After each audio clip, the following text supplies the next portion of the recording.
wa asyhadu anna Muhammadan abduhu wa rasuluhu alladzi la nabiyya wa la rasula ba'dah sallallahu wasallam alaihi wa ala alihi wa sahbihi wa man tabi'ahum bi ihsan amma ba'd. Babu du'ai lisbiyan bil barakah wa mashi ru'usihim, mendoakan untuk anak-anak keberkahan sambil mengusap kepala mereka. Imam Ibnu Hajar di sini memberikan catatan khusus terkait mengusap kepala. Ini bukan hanya anak yatim saja, tapi anak siapa saja yang mau didoakan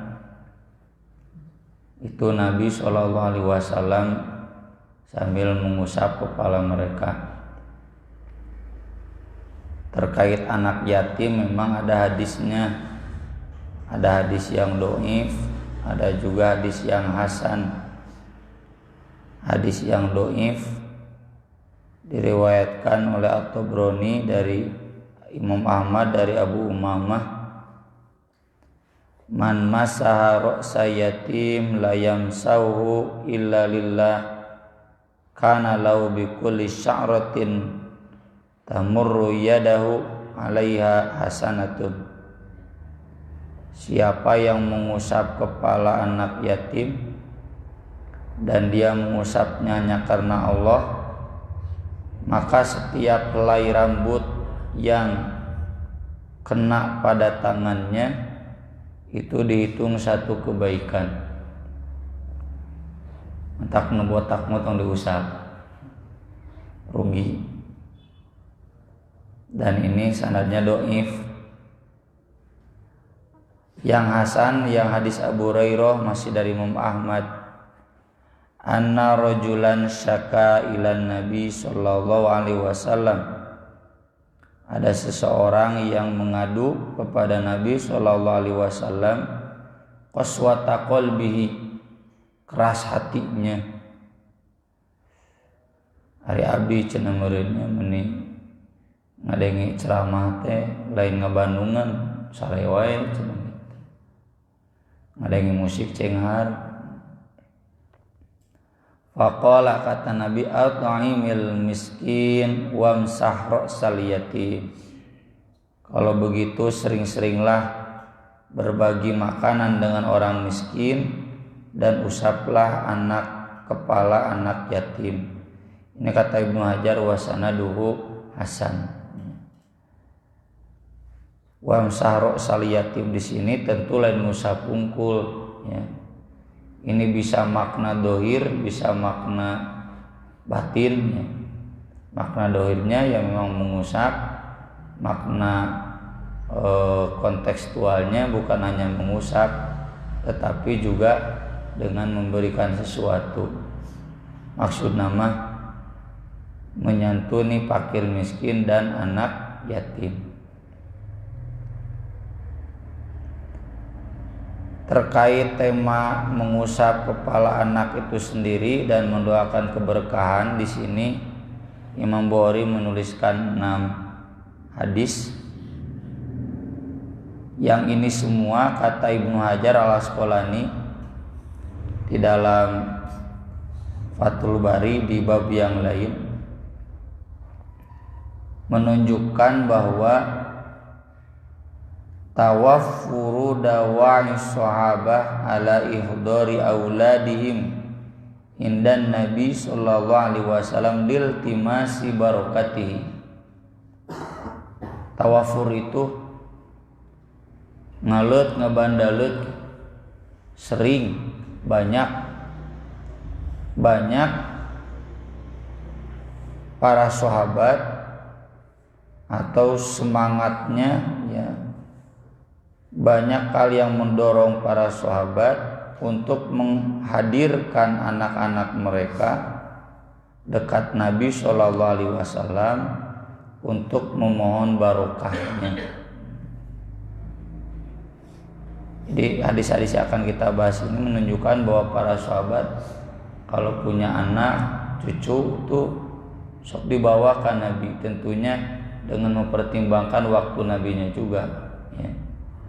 Kan ada adab-adabnya di surat An-Nur itu sudah dibahas. Jangan datang ke rumah Nabi kapan saja kecuali kalau diundang, dan kalau sudah beres diundang, udah beres makan cepat pulang. Wala musta'nisina li hadits inna dzalikum kana yu'dhin nabi wa yastahyi minkum wallahu la yastahyi minal haq. Tong jong-jong ngobrol jeung Nabi. Ya tetap ini ada memperhatikan kesiapan Nabi juga diperhatikan. Ayeuna lamun antri tuluy-tuluyan pan ngaripuhkeun. Saya pribadi juga ada beberapa yang membawa anaknya pas momen pengajian misalkan atau pas di masjid. Ustadz mohon doanya ini anak saya tiga-tiganya gitu. Najar hati tengenah wae. Tapi ya ada adabna begitu, memang memohon barokah dari orang yang berkah dan kita pun mendoakannya. Masalah diijabah dan tidak yaitu urusan Allah. Tapi ka abdi mah teh seueur teh jiga ka Nabi da beda levelna oge.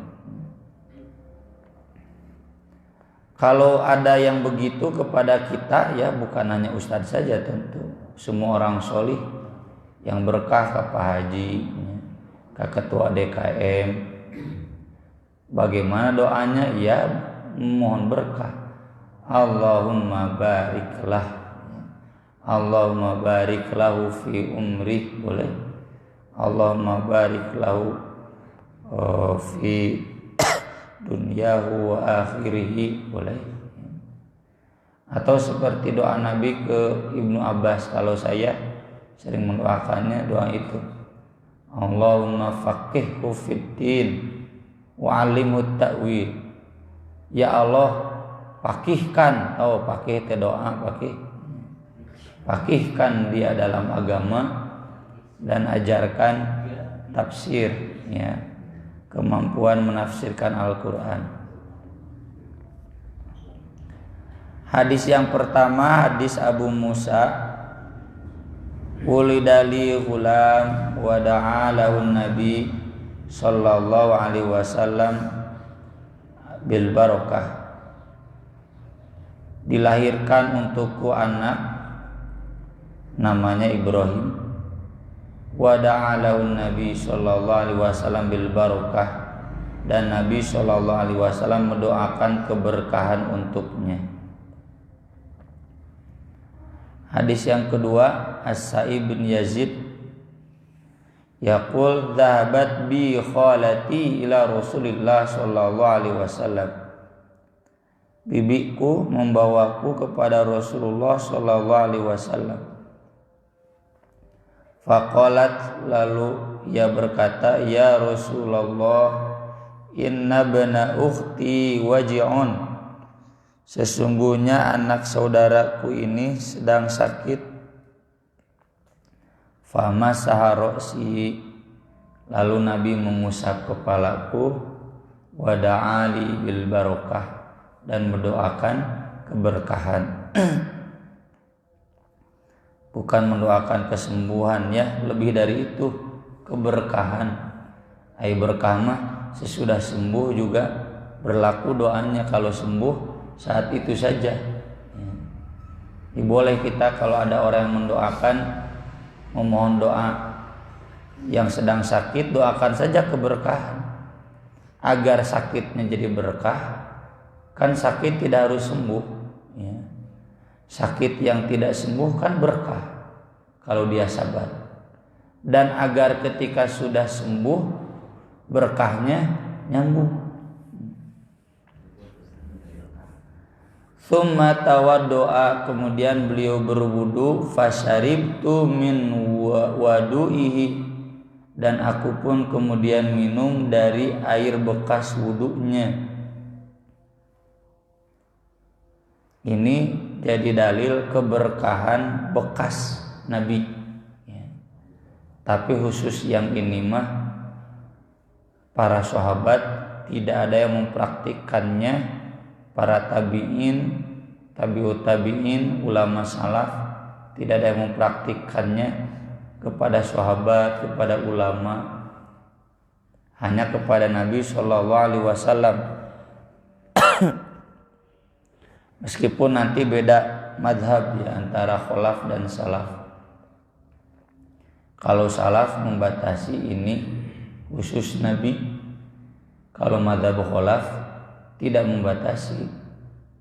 Berlaku juga untuk semua orang solih. Persis yang tadi. Jadi istinbatnya kholaf itu dari awal. Apakah ini jadi dalil bahwa anak sakit ke Nabi saja memohon berkah dan tidak perlu ke yang lain? Kan istinbatnya tidak begitu.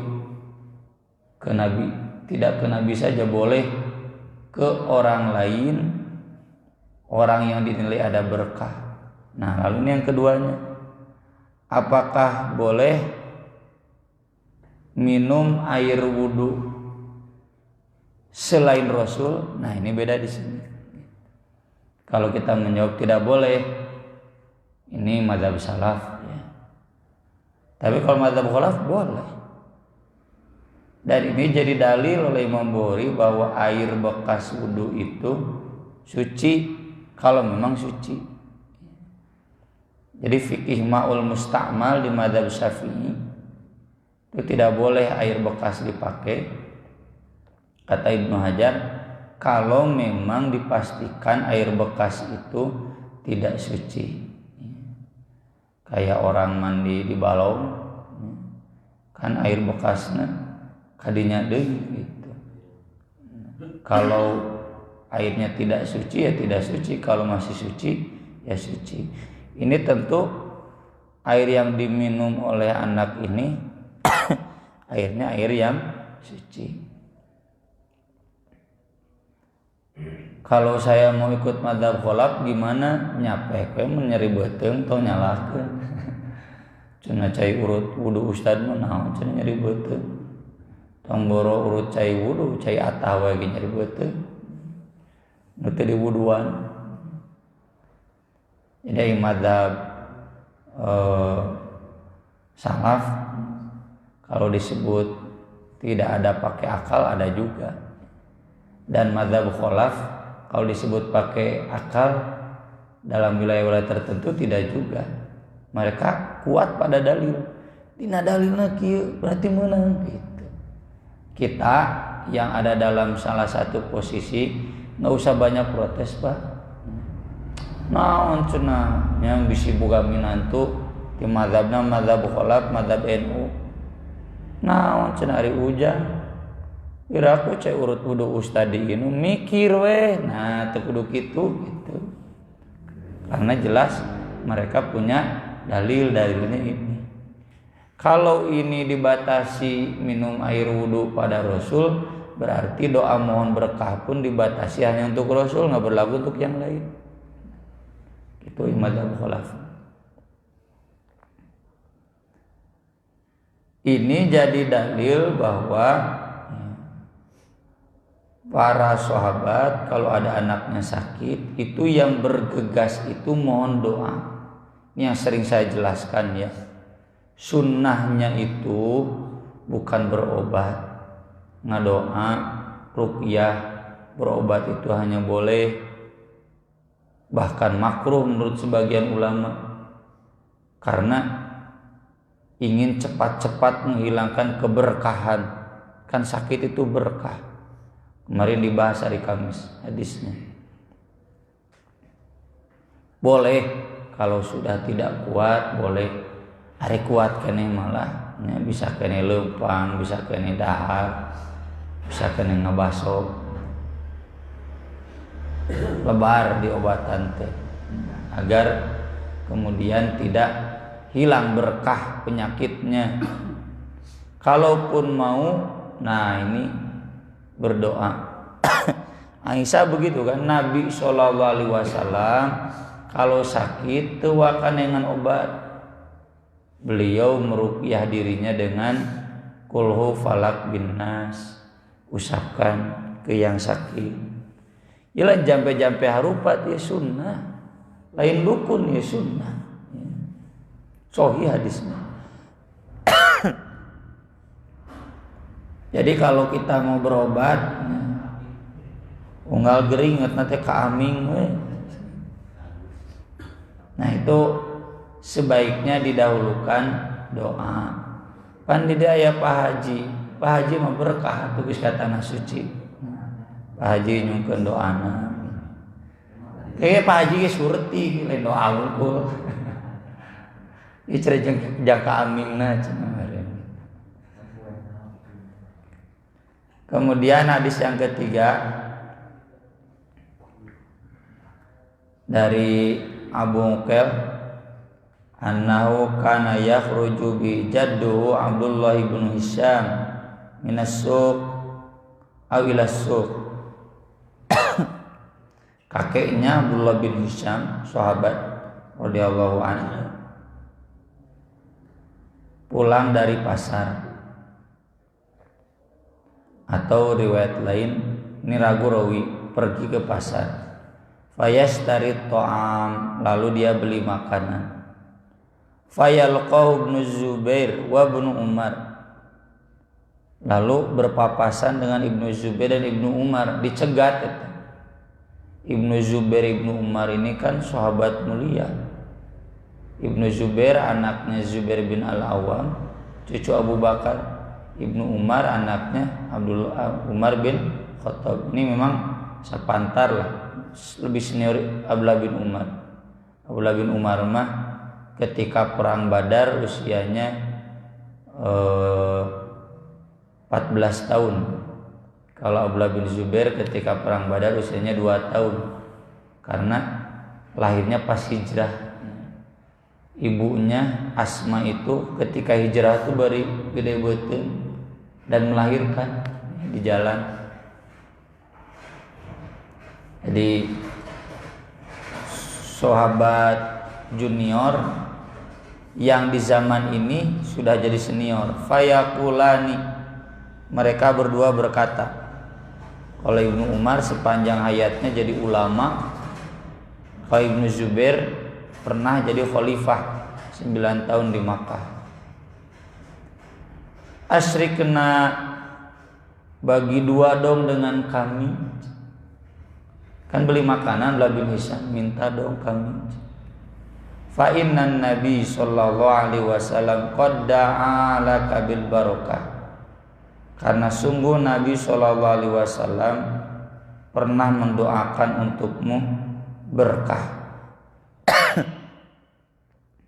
Fayusyrikuhu, maka kemudian berbagi. Di sini jadi dalil kata Ibnu Hajar bahwa sahabat sebagai wali-wali Allah tetap berangkat ke pasar cari ma'isyah. Jadi lamun hayang rizkinya ini ke pasar gitu, dagang, bekerja kalau hari ini.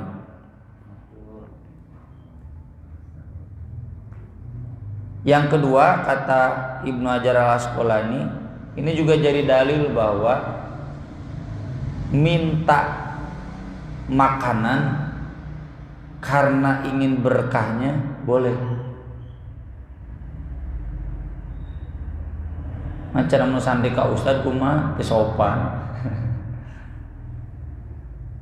Boleh sebetulnya. Dan kenapa Ibnu Umar Ibnu Zubair meminta kepada Abdullah bin Hisham? Karena alasannya tadi, Abdullah bin Hisham ketika kecilnya itu pernah didoakan oleh Nabi, doa berkah. Dan di sananya disebutkan memang Abdullah bin Hisham ini kemudian selalu untung dalam bisnis makanannya. Ini juga jadi penjelasan bahwa barokah itu dunia dan akhirat. Jadi te akhirat unggul kalau disebut berkah, tapi juga di dunia. Meski memang kebaikannya paripurna, sedikit bisa baik, banyak juga bisa baik. Tapi di sini kebetulan contohnya adalah contoh yang banyak, termasuk yang nanti ada Urwah al-Bariki di hadis nanti ya di Bulughul Maram bab jual beli. Itu dia sahabat, kalau Rasul kasih 1 dinar pamelikeun sapi, meli domba hiji, dia bawa domba dan bawa lagi 1 dinar. Jadi pinter, dia beli 2 domba, nu hiji dijual deh gitu, nu hiji bawa ka Rasul, nu hiji teh dijual teh 1 dinar deh. Rasul doakan keberkahan dan dia hartanya banyak, 4.000 dinar. Eseng itu 4.000 dinar. Kalau 1 dinarnya 4,5 juta, ya, sok we kali ke 4.000 seberapa miliar.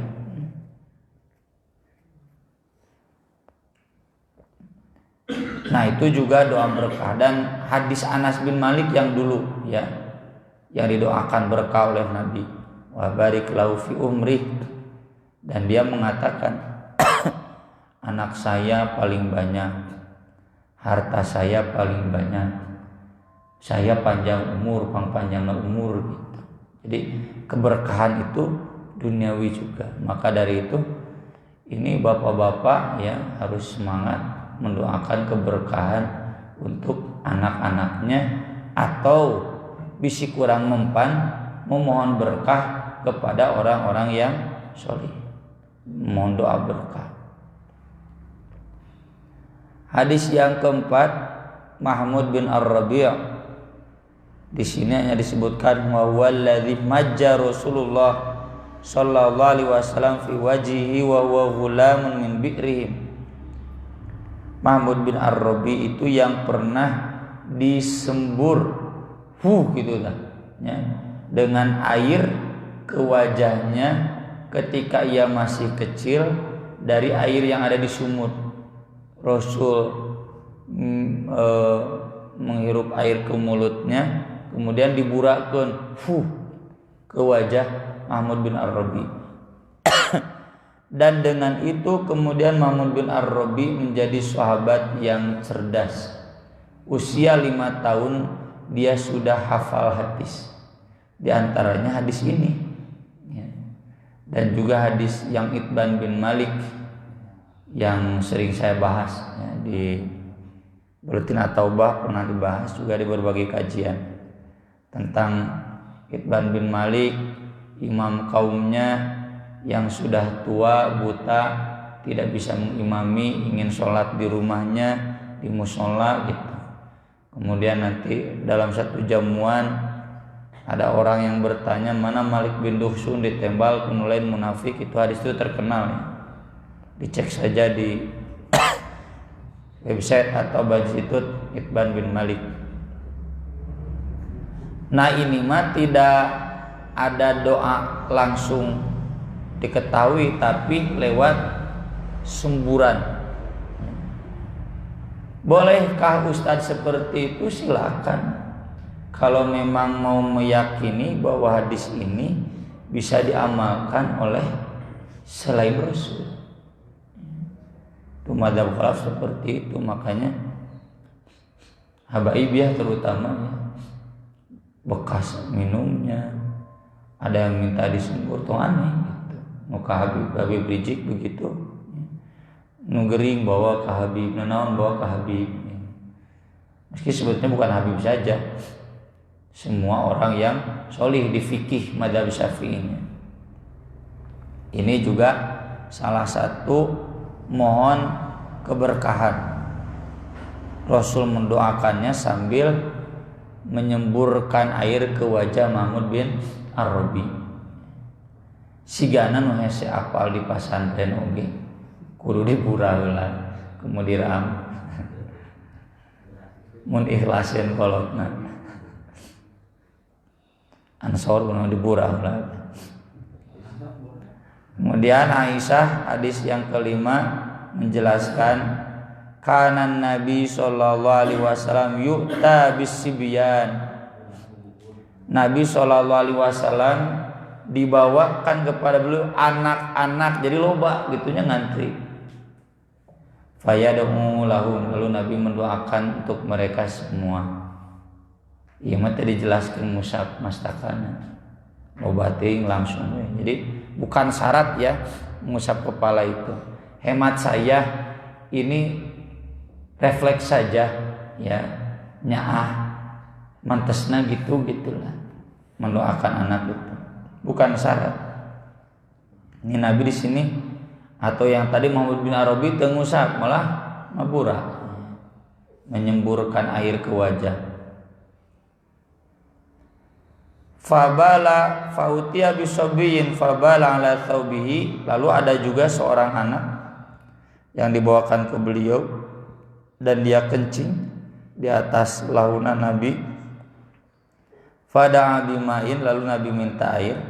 Fatba'ahu iyyahu wa lam yaghsilhu, hanya menyiramnya dan tidak mencucinya.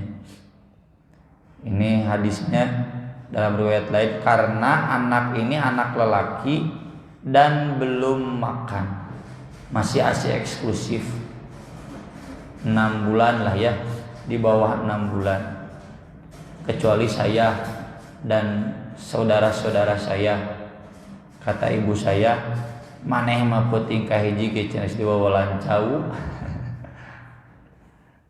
Beres susu nu pi ka beakna cenah ceurik we. Meuli cau mah diwapan repeh. Kabeh cenah anak ibu mah kada itu. Nah itu berarti enggak berlaku. Ini bukan batasan 6 bulannya, tapi karena belum makannya. Kalau anak-anak saya ya rata-rata 6 bulan, 5 bulan lah paling cepat. Jadi tidak berarti semua anak laki-laki lamun ngompol cukup dibanjur, tetapi harus dicuci. Kalau anak itu bukan bayi dan sudah makan, itu harus dicuci. Kemudian hadis terakhir yang ke-6 dari Abdullah bin Tha'labah bin Su'aid, wa kana Rasulullah sallallahu alaihi wasallam qad massa ainahu, yang pernah diusap matanya oleh Rasul. Tuh kan, jadi enggak harus kepalanya saja. Ini di sini matanya ya. Yang lain tadi diburak, itu bukan syarat itu. Itu mah refleks saja. Kalau Ibnu Abbas tidak diusap kepalanya tapi ditangkep gitu ya. Jadi bukan syarat. Intinya mendoakannya. Masalah mau diusap, ditangkep, dicium, diusap matanya, dibura beungeutna gitu ya. Sembur air wajahnya, itu silakan. Intinya didoakan. Nah ini Abdullah bin Sa'labah itu yang pernah diusap matanya oleh Rasul. Annahu ra'a Sa'd bin Abi Waqqas yutiru bi rak'atin. Dia melihat Sa'd bin Abi Waqqas witir 1 rakaat. Ini hadisnya yang lengkapnya tentang sholat tahajud Sa'd bin Abi Waqqas. Jadi Sa'd bin Abi Waqqas itu di awal malam disebutkan di riwayat lain, wahidatan ba'da sholatil isya la yazidu 'alaiha hatta yakuma min jawfil laili. 1 rakaat sesudah sholat isya dan tidak menambahkannya lagi sampai dia bangun di tengah malam. Hari yakumama lain hudang begadang, yakumama apalagi tengah malam kiam. Iya hadisnya sahih, banyak riwayat Bukhari. Ini jadi dalil yang sering dipertanyakan. Boleh enggak nyirian witir heula, nanti ganjilnya di akhir? Boleh. Itu diamalkan oleh Ibnu Mas'ud. Amal sahabat kan kalau dalam ibadah bisa dijadikan rujukan. Jadi hadis ij'alu akhira sholatikum bil laili witron itu seperti sering saya jelaskan, itu sunnah. Perintahnya bukan perintah wajib. Jadikan akhir sholat malam kalian witir, itu sunat dan Rasul memang sering begitu. Tapi Rasul pernah witir di awal, ganjil di akhir. Di riwayat Muslim kan ketika Rasul sakit, Rasul witir 7 rakaat, kemudian 2 rakaat, 8 rakaat. Pernah juga 9 rakaat, lalu 2 rakaat, 11 rakaat. 9 rakaat terus saya sekali salah. Ada juga Rasul pernah 4, 5, 2. Jadi witirnya di tengah. Atau seperti Abu Bakar. Abu Bakar itu sholatnya di awal malam sampai witirnya dengan sholat malamnya. Nanti kalau bangun di akhir malam sholat lagi. Itu menjadi dalil sholat malam tidak ada batasan rakaat. Nah kalau ini Ibnu Mas'ud beres isya teh sholat witir gitu. Kan kalau di Nahdiyin mah beres sholat isya, sholat bada isya teh ngatahajudan 2 rakaat. Ya, saya lihat dulu di masjid dekat kantor Risalah. Jadi beres sholat isya teh, sholat bada isya, sholat bada isya teh sholatnya 2 rakaat, hampir banyak mayoritas. Eta teh sholat naon Pak? Sholat tahajud. Ai witirna angkewe cerem kasamper wengi. Fikihnya tahajud jeung witir teh beda. Padahal sepengetahuan saya tahajud witir itu satu paket. Sholat malam itu harus ada witirnya, dan yang paling pokok kata Nabi witir. Nggak ada genapnya nggak apa-apa, karena cek Nabi lamun sieun subuh fa'autir biwahidatin, witir saja 1 rakaat meskipun nggak ada yang genapnya itu boleh. Jadi bukan penting tahajudnya 2 rakaat, bukan. Ini dulu ditanyakan oleh salah satu jamaah ya di Batu Nunggal. Saya jawab boleh. Kata Ustadz itu nggak boleh. Yang semua itu mah nggak itu bapak milih dah abi deh protes ke Ustadz itu nggak bisa ya. Nggak bisa tanya itu senior itu udah sopan. Ini dalilnya jelas. Jadi boleh beres sholat isya teh ngawitiran lah sarokaat agar nanti di akhir malam tinggal genapnya. Saya pribadi ini biasa dilakukan kalau pulang malam pengajian. Zaman dulu keur moral lah, nya balik ngaji jam 1, jam 2, jam 12. Enak ge sekolot taran. Itu kalau pulang malam witiran heula. Jadi kalau tidak sempat atau capek buat sholat malam kan sudah ada witirnya. Itu dalil-dalil seputar memohon berkah, doa berkah untuk anak. Jadi ini bagian dari sunnah karena banyak dilakukan oleh sahabat. Kemudian yang mendoakan pun doakan saja kalau diminta, bukan hanya ustadz ya, siapa saja orang-orang salih yang dimohon doanya doakan. Dan mengusap kepala itu bukan syarat.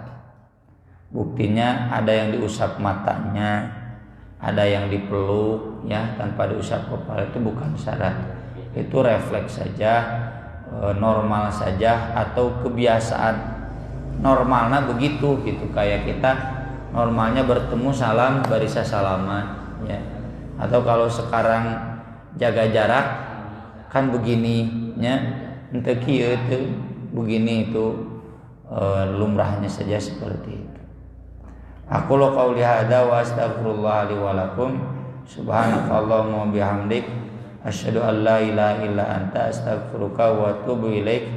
Wassalatu wassalamu ala rasulina karim. Wassalamualaikum warahmatullahi wabarakatuh.